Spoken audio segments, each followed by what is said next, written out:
The Wami massacre remains one of the most shocking crimes in the Washington State's history.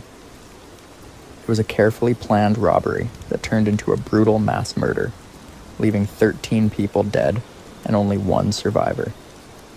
The case would go on to shape Seattle's crime history and the way law enforcement handled organized crime in the city. The Wami Club was an underground gambling establishment located in Seattle's International District. Hidden in the basement of the historic Louisa Hotel, it had been operating illegally for decades.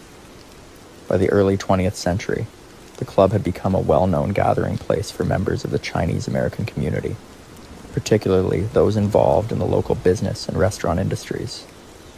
While gambling was illegal, the club maintained a sense of exclusivity, catering to wealthier patrons who came to play high-stakes games like Pai Gow and Fantan. Despite being an illegal operation, the Wami Club had a reputation for being a relatively safe place for gamblers. Many of the regular patrons were well-respected members of the community, including business owners and longtime residents. Security was tight, and access was strictly controlled. A buzzer system allowed only known guests inside, reducing the risk of random robberies. However, this sense of security would ultimately be shattered in one of the deadliest crimes Seattle had ever seen.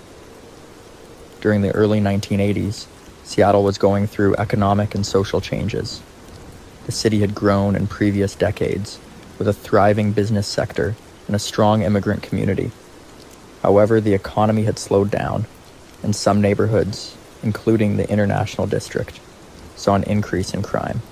Gangs and criminal organizations had a growing presence, and tensions were rising between different groups.